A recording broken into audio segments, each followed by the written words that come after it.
यदि ऐसा कुछ हुआ तो अगली सरकार झुमरा के पहाड़ में इमेजिन कीजिए, बस कल्पना कीजिए कि यदि सरकार झुमरा के पहाड़ में कहाँ उठेगी, रुख कहाँ उठेगी। सपने में यमराज आएंगे, कह देते हैं हमें परेशान ना कीजिए। हमने किसी दरोगा जी का बेटा दरोगा बनेगा तो काहे डिस्टर्ब कर रहे हैं। गांधी के देश में, गांधी के मैदान में आप आंदोलन करने से रोक रहे हैं, काहे डिस्टर्ब कर रहे हैं। हम वही झारखंड के लोग हैं, हमारे अस्तित्व से नहीं टकराइएगा, हमें हमारा इतिहास मत याद दिलाइएगा। हम भी चाहते हैं वसुधैव कुटुंबकम, हम भी चाहते हैं जियो और जीने दो का सिद्धांत, हम भी चाहते हैं नदी नालों में, पर्वत पहाड़ों में, झील झरनों में प्रेम के गीत गाएं युवा, नौकरियां करें, अपना घर बसाए। हम नहीं चाहते इनके हाथों में हथियार हो, हम नहीं चाहते हैं ये विद्रोही बने, हम नहीं चाहते हैं ये बागी बने। लेकिन यदि ऐसा कुछ हुआ तो अगली सरकार झुमरा के पहाड़ में बनेगी। और बस इमेजिन कीजिए, बस कल्पना कीजिए कि यदि सरकार झुमरा के पहाड़ में बन गई तो रूह कांप उठेगी। जंगलों में जो नक्सली बने हैं ना, नक्सली कहते हैं सबका पैंट टाइट हो जाता है, लेकिन हम साफ कहते हैं कभी सर्वे कीजिएगा, पता चलेगा एक भाई सीआरपीएफ में है, एक भाई एरिया कमांडर में है। पता कीजिएगा क्यों, किसके लिए? बस मुट्ठी भर लोगों के लिए, बस मुट्ठी भर लोगों के लिए देश का कानून है। यदि आपको यकीन नहीं हो रहा है तो सीट बेल्ट बांधिएगा, दाढ़ी साहब उड़ने वाले हैं। बस मुट्ठी भर लोगों के लिए कानून है इस देश में। आप क्या सोचते हैं हेमंत सोरेन कानून बना देंगे आपके लिए? आपकी जानकारी के लिए बता दें, हाल फिलहाल उनकी एक बहन का शादी हुआ है, टाटा ने 80 लाख खर्चा किया है। क्या लगता है आपके लिए कानून बना देंगे? और मोदी साहब का कहिए मत, भले उनका अपना बेटा नहीं है, गोद लिया बेटा एगो दुगो है। क्या लगता है छात्रों, आपके लिए कानून बना देंगे? क्या आप साइरस मिस्त्री हैं? आप साइरस मिस्त्री हैं क्या? साइरस मिस्त्री का नाम जानते हैं? सीएमडी, टाटा के पूर्व सीएमडी थे। पहले उनकी मौत के लिए हम नमन करते हैं, श्रद्धांजलि देते हैं। जब उनकी मौत हुई तो सरकार ने देखा कि कैसे मौत हुई, बोला पीछे बैठा था, सीट बेल्ट नहीं बांधा था, पीछे बैठा था, सीट बेल्ट नहीं बांधा था। अगला दिन कानून बन गया कि आगे छोड़िए, अब पीछे भी सीट बेल्ट बांधना होगा। क्यों? क्योंकि मरने वाला साइरस मिस्त्री था। छात्र रोज मरते हैं, मेरे 2 साथी 2 दिन पहले मारे गए, आज तक हम उबर नहीं पाए। और मेरे भाषण से तो आपको लगता है कि गुर्राने वाला टाइगर आई थोड़ा सा उस रूप में तो नहीं है।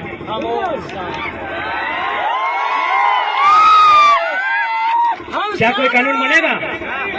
उनकी घटना हुई है एनएच में, क्या एनएच कोई कानून बनाएगा? क्या पुलिया वहां बनेगी? क्या वहां बैरियर लगेगा? नहीं लगेगा, क्योंकि कॉर्पोरेट्स का ट्रैक्टर वहां दौड़ेगा। इसलिए यहाँ पढ़ने वाले छात्र जो प्रोटेस्ट कर रहे हैं, यदि आपकी लाठियों का सामना करेंगे, आपके भाई हैं। और जो झुमरा के पहाड़ में नक्सली बनकर बैठे हैं, कॉपी कलम लेके चेक कीजिएगा, मामा का, मौसी का, फूफा का बेटा होगा। कब समझेंगे आप? हमको समझ में नहीं आता है। हम चाहते हैं नौकरी आप आगे से बचाइए, पीछे से चंदा दे दीजिएगा आंदोलन करने के लिए। दरोगा जी पीछे से दे दीजिएगा, लड़ाई आपके बेटे के लिए है। हेमंत सोरेन आपके बेटे को दरोगा नहीं बनाएगा, उनको दरोगा हमारा आंदोलन बनाएगा। दरोगा जी से निवेदन होगा, डीएसपी भी आए तो सुन लीजिए, हेमंत सोरेन आपके बेटा को डीएसपी नहीं बनाएगा।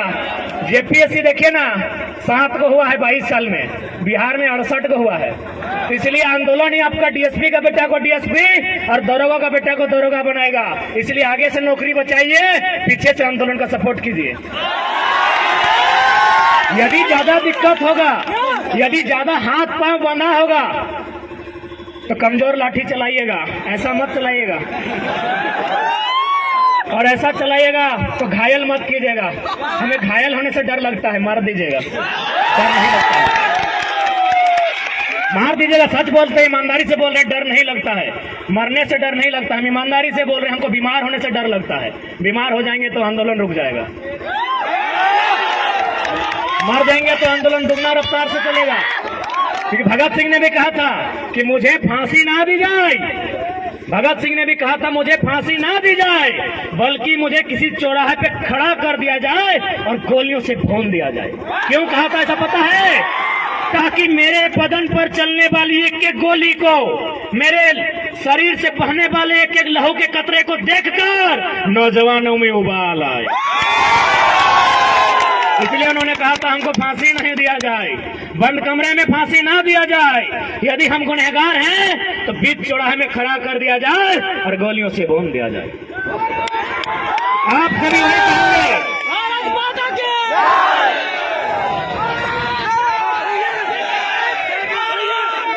इसलिए आप सभी निवेदन करेंगे, आप ड्यूटी कीजिए, आपकी ड्यूटी का सम्मान करते हैं, हम लोग आंदोलन करते हैं, हमारे आंदोलन का भी कवरेज कीजिए। ये तो कुछ नहीं मिलेगा, पैसा बटुआ में नहीं रखे हैं भैया। जितने भी पुलिस के भैया लोग आए सब तो बड़े हैं दादा साहब, पैसा बटुआ में नहीं रखे हैं, पैसा SBI में रखे हैं। किसका होने वाला है पता है ना?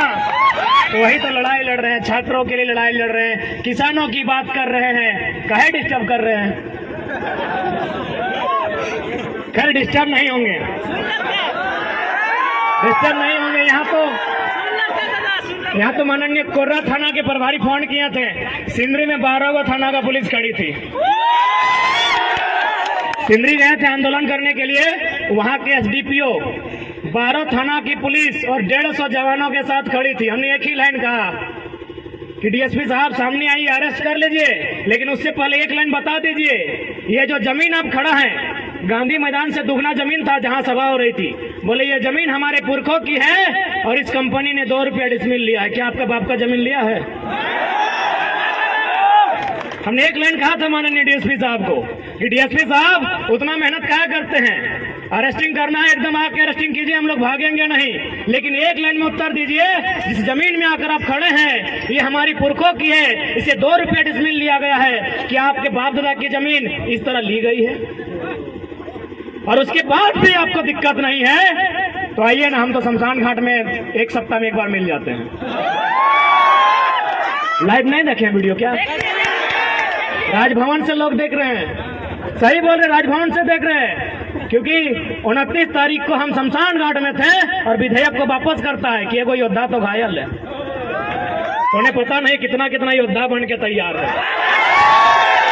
उन्हें यह भी नहीं पता कि घायल शेर की सांसें उसके पहाड़ से भी खतरनाक होती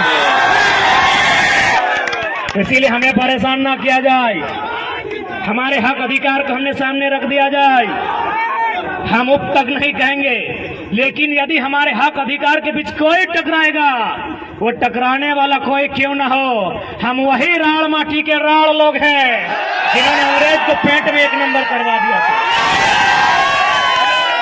इतिहास याद कीजिएगा, हुक्मरान में बैठे लोग 1757 में इंडियन भारत की सरजमी में बैटल ऑफ प्लासी हुई थी, बंगाल के क्षेत्र में अंग्रेजों के सामने उठा के पटक दिए गए भारत के लोग।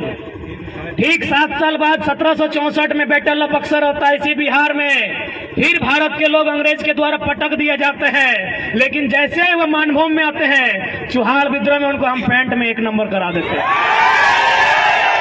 हम वही झारखंड के लोग हैं, हमारे अस्तित्व से नहीं टकराइएगा, हमें हमारा इतिहास मत याद दिलाइएगा। हम भी चाहते हैं वसुधैव कुटुंबकम, हम भी चाहते हैं जियो और जीने दो का सिद्धांत, हम भी चाहते हैं नदी नालों में, पर्वत पहाड़ों में, झील झरनों में प्रेम के गीत गाएं युवा, नौकरियां करें, अपना घर बसाए। हम नहीं चाहते इनके हाथों में हथियार हो, हम नहीं चाहते हैं ये विद्रोही बने, हम नहीं चाहते हैं ये बागी बने, लेकिन यदि ऐसा कुछ हुआ तो अगली सरकार झुमरा के पहाड़ में बनेगी। और बस इमेजिन कीजिए, बस कल्पना कीजिए कि यदि सरकार झुमरा के पहाड़ में बन गई तो रूह कांप उठेगी, रूह कांप उठेगी, सपने में यमराज आएंगे। पहले ही कह देते हैं हमें परेशान ना कीजिए, हमने किसी का क्या बिगाड़ा है, हमने अपने जीवन का 5 साल, 10 साल, 15 साल इन लॉजों में दिया है। अरे भाइयों की तो छोड़िए, हमारी बहनें, हमारे गांव की लड़कियां, वे भी अपने भाइयों के कंधे से कंधा मिलाकर अपने गांव की पगडंडियों को छोड़कर आई है बाप का सहारा बनने के लिए। कितने शर्म की बात है, आपके पास एक पॉलिसी नहीं है। यही एक केरल राज्य है, अगर आप उस राज्य में चले जाएं, उस राज्य के आंकड़े को उठाएं तो आपको मिलेगा कि वहां की बहन यदि घर का त्याग करती है, वहां की बहन यदि घर छोड़कर बाहर जाती है, या तो मास्टरनी बनती है या तो डॉक्टरनी बनती है। लेकिन हमारे झारखंड में भाइयों की तो छोड़िए, बहनों की बात करते हैं, लड़कियों की बालिकाओं की बात करते हैं, यदि वो घर छोड़ के जाती है दिल्ली में नौकरानी बनती है। ये हम नहीं कह रहे हैं, ये आंकड़े कह रहे हैं। 7500 की 75,000 हम कंफर्म नहीं हो पा रहे हैं क्योंकि थोड़ा मेंटल डिस्टर्ब है। अगर 7500 ही है तो मान के देखिए, हमारी 7500 बहनें दिल्ली में दाई का काम कर रही है। अभी उस राज्य में जहां कहीं कोयला, जहां कहीं सोना, जहां कहीं अभ्रक, कहीं यूरेनियम, कहीं तांबा, कहीं लोहा, उस राज्य में हमारी बहनें दिल्ली में नौकरानी का काम करती है। कितना शर्म की बात है राज्य सरकार के लिए, कितनी शर्म की बात है इन आईएएस के लिए, जिनको आईएएस नहीं गधा बोला जाए। आपके लिए एक पॉलिसी है, आपके पास एक पॉलिसी नहीं है। और भी तो राज्य हैं, नागपुर में एक आईएएस अधिकारी रहते हैं झारखंड के। अरे ऐसा मत सोचिए कि हम लोग बच्चा है, बच्चा है, छोटा बच्चा जान समझ के ना टकराना रे। बड़ा लोग भी हम लोग को टेलीफोन करता है। एक खनन अधिकारी है जो आईएएस हैं, रांची के हैं, उनका पोस्टिंग है नागपुर में। उन्होंने हमें टेलीग्राम में वो लेटर भेजा, उसमें शायद एनसीएल या कोई कंपनी है उड़ीसा में और तमिलनाडु में, वो माइनिंग का काम करती है। और माइनिंग सरदार तब लोग समझते हैं पॉलिटेक्निक के स्टूडेंट्स, पॉलिटेक्निक वाले ही माइनिंग सरदार बनते हैं ना। हम लोग तो पीएचडी के हैं, हम लोग टेक्निक में गए नहीं है, इसीलिए आप बताइएगा। माइनिंग सरदार की पोस्ट आई है, कहाँ? तमिलनाडु में और उड़ीसा में। क्या लिखा है पता है? कि वही माइनिंग सरदार बनेगा जो उड़ीसा में उड़िया भाषा का ज्ञान रखता हो और तमिलनाडु में तमिल भाषा का ज्ञान रखता हो। लेकिन झारखंड क्या है? झारखंड बाबा जी का ढाबा है। झारखंड बाबा जी का ढाबा है। कोई कहीं से आए, मुंह उठा के चला आए, फॉर्म भरे, भाषा का बैरियर नहीं, डोमिसाइल का बैरियर नहीं, कोई पॉलिसी नहीं, सब नौकरी ले लेता है। क्या इसी दिन के लिए राज्य बना है? क्या इसी दिन ही के लिए हमने रक्त बहाया है? क्या इसी दिन के लिए हमने आंदोलन किया है? आखिर हमने झारखंड राज्य क्यों बनाया? क्या जरूरत था हमें इस राज्य को अलग करने की?